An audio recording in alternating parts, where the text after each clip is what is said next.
예, 오늘은 성경 통독 시간 잠언을 드디어 하도록 하겠습니다. 자, 성경 잠언 명칭을 먼저 보겠습니다. 이 잠자가 바늘 잠자라고 합니다.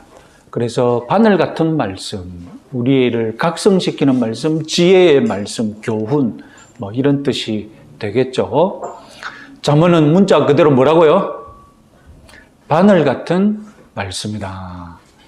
자, 그럼 히브리어는 어떻게 되느냐? 히브리어 첫 단어 성경은 미실레라는 단어인데 마샬의 복수형입니다. 마샬은 수수께끼, 그리고 지혜, 격언, 이런 모든 바운더리가 굉장히 넓은 말씀입니다. 시간이 지날수록 단어가 분화되고 단어가 세밀해지지 시간을 거슬러 올라갈수록 한 단어가 뜻하는 바가 굉장히 많습니다. 그래서 히브리어 마샬은 수수께끼도 되고 비유도 되고 지혜의 말씀, 격언, 잠언도 다 된다는 것입니다. 그래서 70인역 헬라어 성경은 이 잠언을 어떻게 번역했느냐? 파로이미아이라고 해서 마샬의 번역어로 사용하였습니다. 그래서 비유를 뜻하는 파라볼레와 비슷한 말입니다. 그리고 왜 그러면 70인역은 헬라어 성경은 잠언을 비유라는 제목으로 번역했느냐?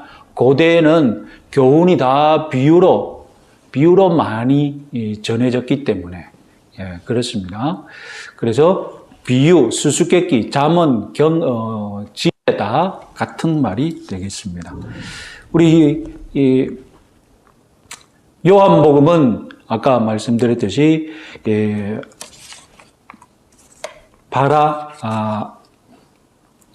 요한복음은 파로이미아이라는 단어를 쓰고 있고 공관복음은 파라볼레라는 단어를 쓰고 있거든요. 그래서 둘이 같은 말이 되겠습니다.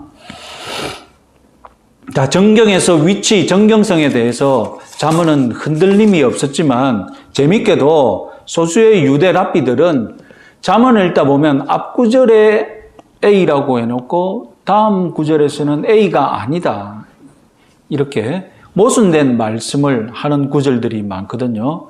그걸 문학적으로 받아들이지 못하고 우리가 흔히 시적 모순이라는 것이 있지 않습니까? 우리나라 문법에도. 그래서 시 안에서는 시적인 표현으로 모순적인 표현들이 허용된다고 우리가 알고, 이런 문학성들을 이해하지 못하고 모순된 말을 했다. 그래서 소수의 유대 랍비들은 잠언을 하나님 말씀으로 받아들일 수 없다, 이런 어리석은 주장도 했다고 합니다. 자, 그러면 잠언은 정경에서의 위치는 어떻게 되느냐? 영어 번역은 시편과 전도서 사이에 들어가 있습니다. 이것은 70인역 순서인데요. 그래서 잠언, 전도, 아가 이렇게 세 편이 연속으로 묶여져 있는데 이것은 솔로몬 때문이죠.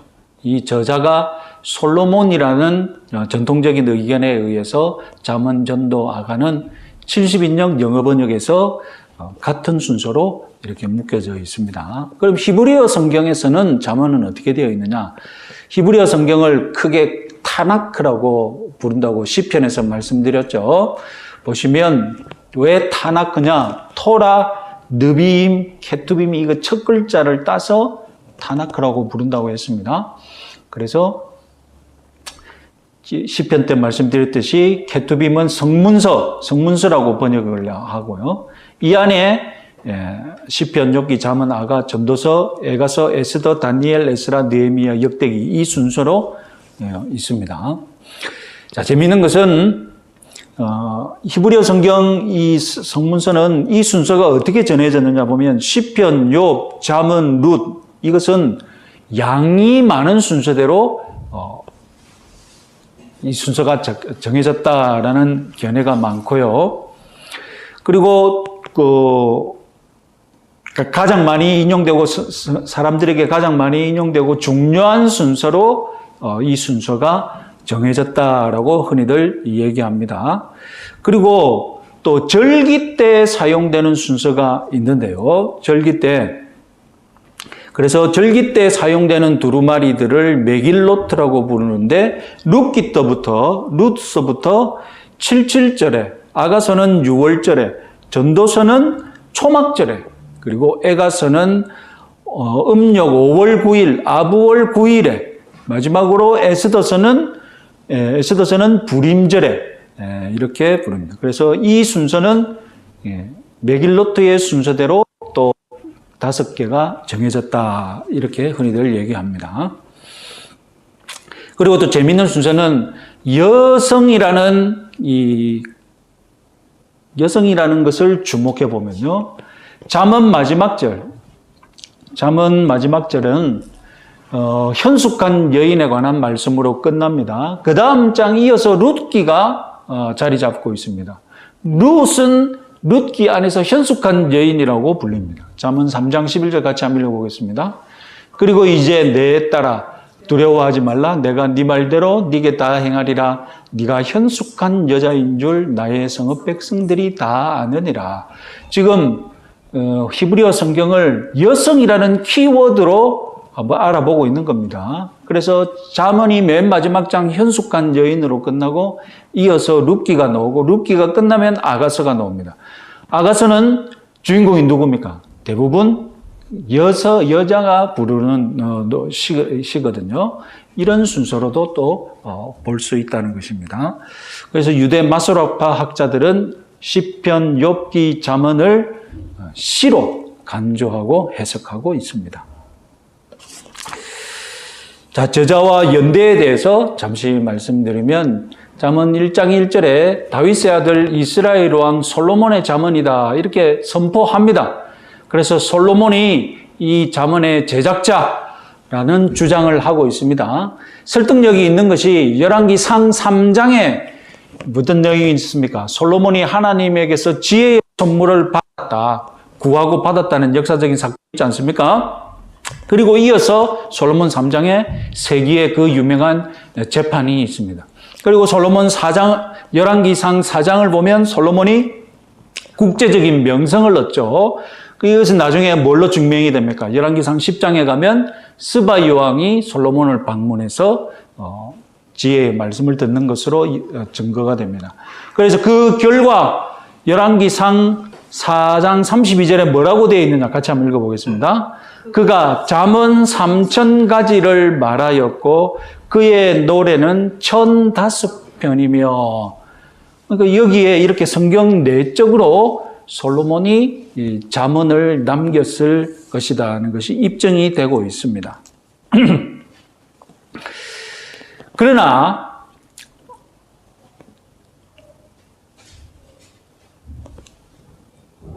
그리고 잠언뿐만 아니라 여기 보시면 전도서 1장 1절에서도 다윗의 아들 예루살렘의 왕 전도자의 말씀이라, 아가서 1장 2절도 솔로몬의 아가라, 이렇게 해서 아까 말씀드렸듯이 잠언, 전도서, 솔로몬의 저작으로 우리가 믿고 있습니다.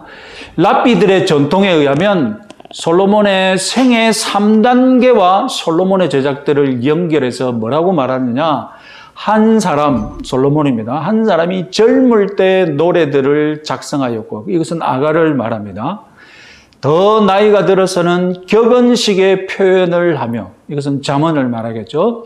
마지막으로 노인이 되었을 때 허무한 것들에 대해서 말한다. 이것은 이제 전도서가 되겠죠. 자, 이렇게 솔로몬이 이 잠언의 저자라는 것이 입증이 되지만 솔로몬 외에도 저자가 있다는 것을 잠언 내에서 알 수 있습니다. 잠언 22장 17절 보면 같이 한번 읽어보겠습니다. 너는 귀를 기울여 지혜 있는 자들의 말씀을 들으며 내 지식에 마음을 둘지어다. 저 우리는 단수로 했는데 복수입니다. 그럼 여기서 끝나는 것 같은데 24장 23절을 보면 이것도 지혜로운 자들의 말씀이라. 이것은 솔로몬이 말한 것이 아니라 지혜로운 자들이 말한 것이다라고 자체내로 이렇게 증거하고 있습니다. 그 외에도 30장 1절을 보면 같이 한번 읽어보겠습니다. 이 말씀은 야게의 아들 아굴의 잠언이니 그가 이디엘 곧 이디엘과 우갈에게 이른 것이니라. 여기뿐만 아니라 31장 1절을 보면 르무엘의 왕이 말씀한 바 곧 그의 어머니가 그를 훈계한 자문이라. 아굴은 누구며 르무엘은 누구냐? 이스라엘 사람은 맞기나 하느냐? 이스라엘 사람이 아닌 것 같다는 의견도 있고요. 이처럼 잠언이 솔로몬만의 잠언이 아니라 다른 지혜 있는 자들로 믿어지고 있었던 전통적인 말씀도 담고 있다는 것을 잠언 내에서 지금 증거하고 있습니다. 그러면 우리는 잠언의 저자를 어떻게 생각해야 되겠습니까? 잠언 25장 1절 보시면 같이 한번 읽어보겠습니다. 이것도 솔로몬의 잠언이요 유다 왕 히스기야의 신하들이 편집한 것이니라. 여기에 답이 있겠죠. 어떤 답입니까? 솔로몬이 말한 잠언 지혜가 있고 다음에 또 다른 지혜의 잠언들이 있었는데 결국 솔로몬의 신하들이 잠언이라는 이 책을 편집했다라는 것을 잠언 내에서 지금 증거하고 있습니다. 결국 모음집들과 편집본들이 있었다는 것입니다. 그러니까 지혜의 말씀이라고 내려오는 묶음집이 있겠죠. 그죠? 속담집, 격언집 이런 것들이 있었다는 것입니다. 여기서 또 하나 생각해 볼 것은 잠언이라는 말씀, 바늘과 같은 말씀의 보편성이 있다는 것입니다. 전 세계적으로 지혜로운 속담이 다 있잖아요. 그죠? 전 세계적으로 모든 문명에서 조상으로부터 대대로 내려오는 지혜를 담은 속담이나 격언 이런 것들이 다 있지 않습니까? 그런데 그 소재만 다를 뿐이지 결국 주제는 다 똑같지 않습니까? 그죠? 내용과 소재만 다를 뿐이지 전 세계의 보편적인 그 속담을 다 모아보면 다 비슷한 말을 한다는 것입니다. 잠언의 보편성이라는 것이 그런 것이죠. 그래서 고대 근동에도 보면 이스라엘의 잠언뿐만 아니라 이집트와 바벨론판 모음집도 있었다는 것입니다. 그들 민족 나름대로 유대인들과 비슷한 지혜의 말씀을 가지고 있었다는 것입니다. 그래서 결론을 어떻게 내리느냐? 솔로몬 이전부터 모음집이 구전되고 있었고 지혜의 모음집이 여러 통로를 통하여서 구전되고 모아지고 있었고 아마도 솔로몬이 자기가 창작한 것도 있지만 대부분 어떻게 했을 것이다. 대부분 그 모음집을 솔로몬이 공부를 했거나 솔로몬이 많이 인용을 하면서 솔로몬의 입을 통해 모아졌을 것이다. 솔로몬의 입을 통해 결집되었고 그걸 글로 누가 남겼습니까? 그걸 글로 남긴 사람은 신하들이 남겼을 것이다. 이렇게 솔로몬의 저작성을 볼 수 있겠습니다. 자, 오늘은 1장부터 16장까지 잠언 1장부터 16장까지 읽도록 하겠습니다.